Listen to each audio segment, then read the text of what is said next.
Hello everyone, TLSG here, back again with another Daily Marvel Snap video. So today we have a surprise junk deck. And recently Sentry was brought from an 8 power card to a 10 with the negative void that he creates going from -8 to -10. So if you happen to do the Sentry and Viper combo, that is a huge momentum swing in your favor. Most of the time that is not how it's going to play out. More often than not, you're going to be doing the Sentry into a Carnage, or the Sentry into already having that right lane completely capped out, or some way to mitigate that downside. Or if it's already your lost lane, then you just play it and lose that lane even further. But there are some situations where you can get a Sentry into a Viper, and it's just a beautiful thing. All of a sudden, it is a 23 power swing in your favor for 6 energy, which is a lot. The rest of the deck is kind of the core of a junk deck, but it has a few modifications. Now, I think there's a couple of things that are really unique with this version. One, it runs Juggernaut. Juggernaut sometimes is just going to send their cards in the lane that they don't want them to be in. We opted for the Juggernaut over the Polaris. You could do Polaris. Polaris will pull one of their 1 or 2 cost cards into a lane, sometimes forcing them to cap it out. But I do like the Juggernaut as kind of that surprise factor of pushing their stuff out of the lane that they want it to be in, and then all of a sudden you capitalize and you gain either a capped out lane from the opponent, or you just make sure that they can't play into the lane they need to on the last turn of the game. The other big change that this one has is a Nightcrawler. Nightcrawler on the surface is kind of questionable, right? It's just a 1/2, you can move it across the board, but most of the time you're not going to have much space. So what function does Nightcrawler serve? Nightcrawler has a couple of cool techs in. You can use it as a way to send Titania to their side of the board. You can then move him out of that lane, giving yourself that extra space needed to recall Titania back onto your side. So it's a little bit of that flexibility piece, similar to Kitty Pryde, in that you could play it, pull it back, and it gives you that space to recall Titania back onto your side of the board. The other really cool utilization for Nightcrawler is that you can use it into the right lane to fully cap it out. You then follow up with a Sentry. It doesn't have a space to play that negative void, and then the next turn you move your Nightcrawler so you can still play and impact and compete for the right lane even after dropping your Sentry. And so the rest of the deck is just pretty standard junk deck. It runs your Green Goblin, your Titania, your Viper, your Hood combo to really clog up their side of the board. The Shang-Chi, it's inevitable. Sometimes they're going to get really big plays off. Shang-Chi can absolutely swing you games, especially if you have already capped out one of their locations and you just have to worry about winning one more. And then Spider-Woman. I have been really enjoying Spider-Woman in this as that kind of capstone into a lane to make sure that they can't just soak with the Sunspot. Make sure that they can't just lock it down easily and you just impact it and swing it in your favor. And it's a pretty big tempo swing whenever you hit a full lane. It's 12 power for 5 cost whenever you hit that full board, which is beautiful. It's in line with the Gamora, but it's a little bit more flexible to get some. It's not an all or nothing. It is a sometimes you'll get some, sometimes you'll max it out. Most of the time you'll get at least 10 power for your 5 cost. But overall, I love this version of the junk deck. I have been having a blast with it. Of my tracked stats, I played for a total of 20 games on the computer. I've played some on my phone, but unfortunately I don't have a tracker for that. I played for 20 games. I had a 65% win rate and a net cube gain of 15 cubes. And so not a terrible cube. It's a little bit under 1, but the win rate is phenomenal. I wasn't playing it aggressively because I did want to feel out the Sentry tech in the deck. But overall, I think it has merit. I think it puts Sentry to good use, where before he felt really clunky and really hard to use. Now you get some extra incentive into pushing him and trying to run him and trying to navigate his potential negative downside. But with the not so brief deck explanation out of the way, we're going to go ahead and jump over into a couple of games. I hope you guys enjoy. All right, next up we have Myrna Loy, and I think Myrna is a bot. I feel like that is very bot-like. Something about the Lady Sif avatar just for some reason says bot. Well, they copied, okay, maybe not. Maybe not. So they copied the emote that I sent them at the beginning of the game, and usually I think they just do like a fist bump or hello at even the bot levels. So maybe not. They play their demons, so I was thinking it was probably like a death version, but maybe this is like a junk version instead. Okay, we're gonna shuffle our cards after this turn. How confident are we that they are running a junk version? And how confident are we that that junk version has Green Goblin that they're gonna play this turn? I guess the answer is we're not. Let's do the Juggernaut. Let's hope they play in mid. They don't play at all. Oof. Okay. Well, unfortunate. Well, is it unfortunate? We get titania, and we can do debris. That's going to, as long as they don't play here, then we just win the space throne. They could have a killmonger. Oh, wait, they skip again? Myrna Loy. I feel like I'm getting on to my daughter. Myrna! All right, let's go ahead and we could do Sentry, but I think we do a Mojo to kind of pad this lane, and then we can just, I don't know, make it up as we go in the right lane. I was going to say, I doubt that they cap the middle location out this turn. Not great. It's not even good, but it's what we're going to do. Because if they have to play here, they're going to have to invest quite a bit. They're going to have to invest 8 plus 6, unless they have like a Killmonger. Killmonger would clear us up so that we wouldn't get the Mojo bonus, but they would also lose a +1 in the process. A lot of calculations you got to be doing there, my friend. A lot of calculations. So they do play for the left and the right lane. Let's see if we have enough to swing it. Devil Dino is big, but it's not quite big enough, I don't think. No way. No way. Has to be a bot, right? I mean, we win. But what are the chances that Reality Stone changes it into Nova Roma for them to get that one extra card draw to give them just enough power to overcome mid? Like, what are the chances? I have no idea if that was a real person or not. I think it was. So we're going to keep it in. Let's go ahead and jump over into the next one. All right, next up we have Bazooka Joe. The first location is Fisk Tower, so we can destroy some cards with maybe Juggernaut. If we happen to draw Juggernaut, we do get Sentry, which is kind of decent.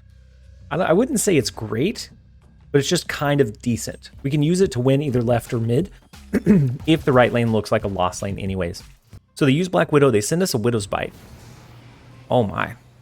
So this becomes a Hail Mary of a game. I'm going to destroy our Titania. I am terrified that I won't be able to play it correctly and that it'll go to the wrong lane. But I'm actually we're just gonna destroy it. We're gonna use it to buff up our Carnage even further and reduce the potential cards that we draw back into on the next turn. And so we'll get a 6-power Carnage here. Oh wow! Had we not had initiative, we could have had an 8-power Carnage with the Green Goblin. But we are still winning this lane, so that's all good. I guess let's spread out our power. We get 2 to the left. We'll keep mid as is, and we'll do 2 to the right. So they're going to have to play for all 3 locations to be able to find a way to win, which is ideally what we want. It makes it really hard for them to overcome that amount of power. But they do it, don't they? No. We still win by 3, but that was very scary. Had that pulled our Carnage instead, we would have lost. Wow. We will take the 50-50 there. That was a 50-50 chance for us to lose. We're going to go ahead and take it. Let's jump over into the next one. All right, next up we have Break Bone, and we actually just dropped a 2-cube game to Break Bone. They're running the Death Wave Thanos, and it did get very, very close. It was very, very close. They didn't drop a Killmonger, but on the last turn they dropped Wave. There was a location where we couldn't play any cards that were 4 or above, and so then we weren't able to recall our Titania, and it just was unfortunate. But we know that they have an Odin in their list. We know that they have the Wave, so I assume Killmonger is in here somewhere. We do have Shang-Chi. We're going to use that to take out their monster as quickly as we possibly can.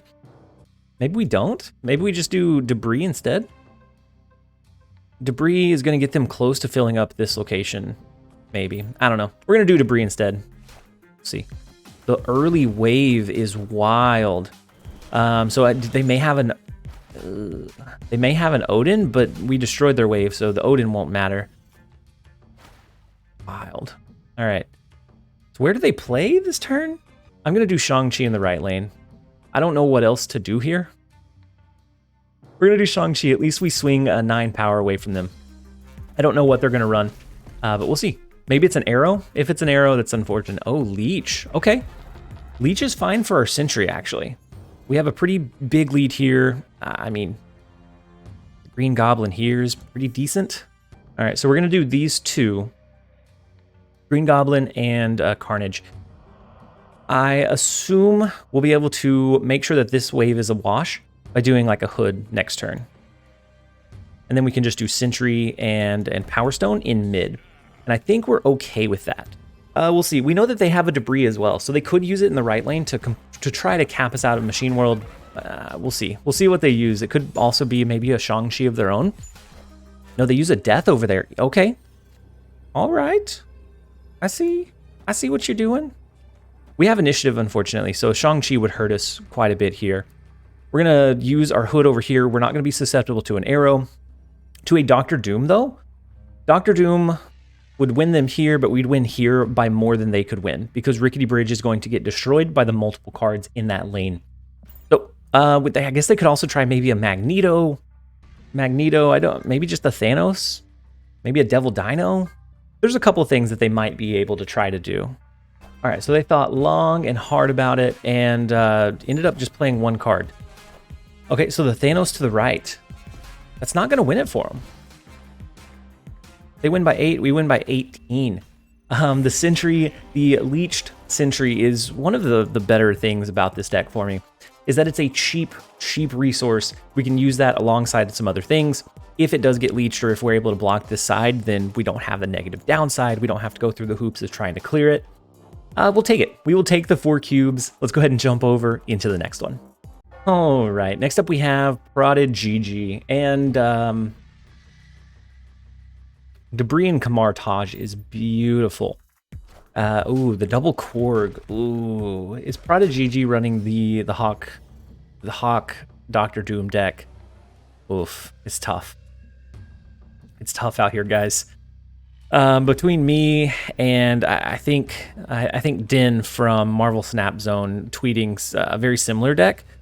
I have seen so many. I've seen more Hawks in the last day than I think all of my life.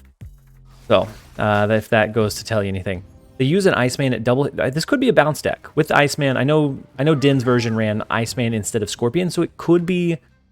It still could be what it is. Oh no, the Adam Warlock is interesting. I have no idea. I have no idea what that is. Let's go ahead and hit them with the double debris. We'll start clogging some more of their space. Okay, so the Bast. Maybe it's not a negative deck. Since when did bounce decks start running Adam Warlock? This is the second time in a couple of days that I've seen it. So we are going to send them a couple of rocks. Just a few rocks. Just a handful. Not too many, but just enough. So we can actually do something kind of cool here. We can... So 3, 4, 5. This will be 6, 7. So it fills up our hand. Juggernaut's going to stick into Luke's bar. Which is... I don't know. I think is kind of cool. Let's go ahead and do it. We don't have a way to bounce that hood back in, which is kind of unfortunate, but I think it's okay. We also had Nightcrawler, so I guess we didn't have to go through just like all of the struggles to get it into Luke's bar. We could have just played Nightcrawler and moved it over. Probably would have been the better play. But they do okay. They do a Iceman. They do a Korg again in the right side, and then Adam Warlock draws them a card. I'm curious what they could be running. Curiouser and Curiouser. We can't do the Green Goblin here. It's gonna bounce and then bounce back. It's like a homing missile on us, unfortunately. Could be that. They could be running Blue Marvel. They could be leaning all the way into like a zoo style and be trying to hit us with the good old Blue Marvel play. So I'm gonna actually stack both of our demons in the right lane, and then we'll see. We might do a Spider-Woman in the left lane. We might do... I guess Mojo's... Nah, Mojo's bad. I mean, Shang-Chi? What else could they be running? I think Shang-Chi is the play. It leaves us at only 8. We're going to do it. We're going to do the Shang-Chi. They could... I mean, I don't think Bounce runs Armor. I don't think the current version runs Cosmo. So I think we're fine. But we'll see. Oh, no, we have initiative. What are we worried about? We have nothing to worry about. We have initiative, so the Hawk was going down, and we had the right lane. We had mid already locked down, unless they had a way to push more power in Luke's bar. But then they would have to push into both of these to be able to find a way to win. So we do get the 2-cube retreat. Let's go ahead and take it. We will jump over into the next one. All right, next up we have fellow content creator Zombies. Oh, old Zombies running a good old Thanos list. I thought about playing our Nightcrawler out early, but I'm gonna wait. We can slow play it. We can afford to float a little bit of energy here and there. We're able to do that. It's not a big deal. Let's go ahead and play Mojo into Nidavellir. Oh, so it's some kind of Patriot Thanos? Spicy. Okay. We'll see. We'll see what they have up their sleeve. We're gonna draw. Oh, we both draw a 1-cost card there. It's not great. Let's do this. So I don't know. I don't think with them running a Shocker that they're going to be running some kind of destruction tool. I'm thinking, I don't know. I don't think they run a Killmonger. They might, but I'm thinking they probably don't. They use a Polaris as well. I'm so confused as to what your deck is, Zombie. Let's see. We'll see if we can. We'll see if we can hold it down. Let's go ahead and go for the. We're gonna shoot for the double missile in Hell's Kitchen. If they don't play anything here, then both of these are gonna send over their way. We're gonna cap them out of that location. Okay, so Mooster, fantastic. It's fine. We should be fine there. And then Soulstone. So depending on what the rest of their deck is, right now they're capped in Hell's Kitchen. We could try to find a way, try to maneuver a way to either swing Nidavellir or maybe we just play for Hell's Kitchen instead. I'm going to hold our demon. That way we, at the very worst, have Spider-Woman plus demon to play. We might be able to do like Sentry into Carnage, and that'll recall this back. It'll give us a really big boost in whatever lane we decide to use the Sentry in. It just really depends on what else they're running. So this looks like a Dino Hawk deck, but at the same time, it looks just wild. Like I don't know what else they're running. We do know that they have a very specific amount of power in this location, which is great. They have 26 power, which is, I guess, not so great. Can we overpower that? We could do this. Oh, no. We need to play for the right. Oof. So doing this would give us 7 plus 5. It gives us 12 power here. It brings us up to 22. Brings them down by 4. Brings them down to 22. Yeah. That's so rough. It's tough. Rough and tough. And then if we did the Sentry, that leaves space for us to do the Carnage over here. What? Oh, no. In that case, we have to do this. This is our play. We play away from Nidavellir. We let them have that location. We're going to move the Nightcrawler over. We're going to use Spider-Woman in the left lane to activate Mojo's bonus. If for some reason they don't play over here, then we just win this one. We're going to call Titania back onto our side of the board. We should be able to win Hell's Kitchen and then hopefully win the Forge as well. Let's go ahead and send it. Let's see what the last turn play is. I'm thinking maybe it's a Hawk. Oh, Iron Man. Ooh, that's very, very scary. I think oh my goodness. The Spider-Woman came in critical for us. That was so close. I will gladly take the win, but oh my gosh, that was such a tight margin of error that any little thing would have thrown it for us. We will gladly take the 2 cubes, and I actually played 1 extra just because I was enjoying the deck so much, but we are going to go ahead and end the video here. I know I said the last one was the last one, but I accidentally loaded into another one, so here we are. Good luck. We'll see. We'll see if we can hold down the streaks with the accidental extra game. Now, Washington, D.C. is actually really good for our demon. Any deck that's running Hood is great. Great in Washington, D.C. Now, they have initiative going into this turn. If they had an armor, they could try to block us from destroying the Hood. But that's not as common as it used to be. So the Sunspot in the right lane would be big. Ooh, that is beautiful. Like, I don't think I've ever seen anything more beautiful than that. My goodness. So we're going to play Debris into Washington, D.C. There's a chance that next turn this turns into a Savage Land and caps them out of the left lane as well. And we're going to have one space to play here so we can like really lean in with like a Spider-Woman or something to give us that edge in the far right lane. My gosh. What is this game? Oh, they rotate a Wasp, so it looks like a Jane Foster Lockjaw Thor rotation deck. Savage Land? Beautiful. Kind of. Never mind. That hurt us more than it hurt them. Okay. We're going to do Juggernaut. Hope that they play into Washington. They're going to rotate it. We don't have initiative, so it doesn't do us any good. Oh, no. Well, okay. How do we come back from this? How do you ever financially recover? I think the answer is you don't. You just don't. We don't have any good plays here. I'm gonna send our Viper. I'm gonna send our debris over intentionally. Intentionally sending our debris over to try to cap them. They don't play for it. Oh no, my goodness, what are they doing? This is a big lane. The Dracula lane is a big lane. Oh no. Well. Oh no. Well, okay. All right, here it is. Let's go with the Spider-Woman in the right lane. That's a good amount of power. That's a good amount of power for us. Next turn, maybe we get Titania. We can do Sentry and Titania in mid. We also have Shang-Chi, which is our secret sauce, depending on what they flip into. Maybe we just Shang-Chi their Giganto. The Spider-Woman, I think, gives us enough edge to beat out any kind of soaking that they're planning on doing in the right lane, hopefully.